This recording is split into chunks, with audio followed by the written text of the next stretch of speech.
maintenant, tu nous parles d'un autre que je n'ai pas vu, puisque c'est un genre cinématographique. Mais c'est comme les dessins animés. Tu vas y venir petit à petit au film horrifique. Ça s'appelle Companions. Alors, ça pourrait être traduit par compagnon, hein, ou plutôt compagne ici. Début. En pré-générique, alors on assiste à un coup de foudre dans un supermarché entre Iris, jeune femme à la beauté assez irréelle, et Josh, un mec sans doute un peu trop craquant pour être honnête. Scène suivante, le couple formé se rend dans une superbe maison retirée au bord d'un lac pour y retrouver des amis. Sensation de malaise diffus, très bien rendu par la mise en scène. On suppute des trucs qui clochent. Et on a raison. Il va en effet se passer des choses curieuses là-bas. J'en dis pas plus car c'est tout l'intérêt du récit qui ménage avec talent des twists, c'est-à-dire des retournements scénaristiques qui n'en finissent pas de surprendre.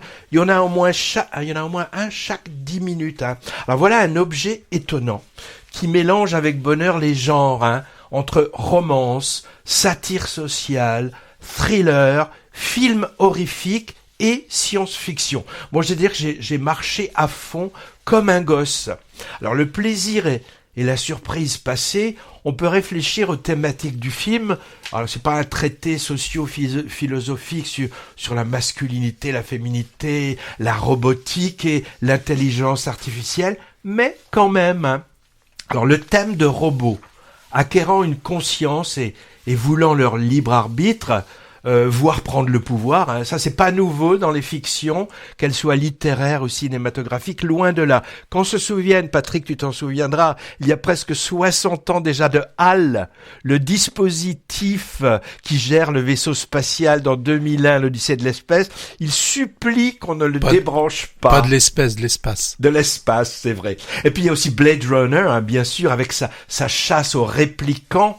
Au cinéma encore, iRobot en 2005 avec Will Smith et Ex Machina, 10 ans plus tard, une des premières dystopies sur l'intelligence artificielle.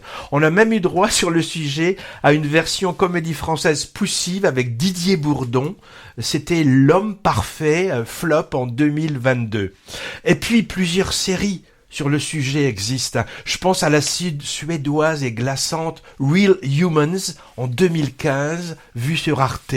Et aussi assez choc et violente, Westworld, débuté en 2016, qui se rapproche le plus de Companion. Les deux sont une sorte de parabole sur les dangers de la technologie du contrôle boostée par l'intelligence artificielle. Et celui où c'était Monde Ouest avec Yul Brynner. Oui, c'est vrai.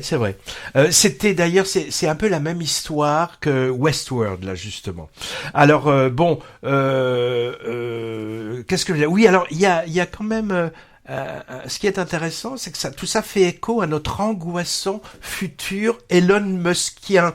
Le côté singulier de Companion, en plus du mix très réussi des genres cinématographiques et du dévoilement au compte-gouttes de l'intrigue, c'est qu'il se double d'un discours sur la masculinité, ça c'est un mot difficile à dire, et sur l'emprise. Alors vous allez me dire, encore un sujet bien présent dans le cinéma contemporain après MeToo, et traité d'ailleurs avec plus ou moins de bonheur selon les films, hein. Autant ce thème est diffus et suggéré dans un film comme Julie se tait, dont on vient de parler, autant dans Companion, il est montré avec force et dénoncé version satirique. Voilà. Alors, sans trop le dévoiler, j'espère avoir donné envie de voir ce film original, jouissif et pas du tout idiot. Je dis ça parce qu'il est un peu vendu comme un énième film horrifique pour ados aimant jouer à se faire peur, et je trouve qu'il est beaucoup plus que ça.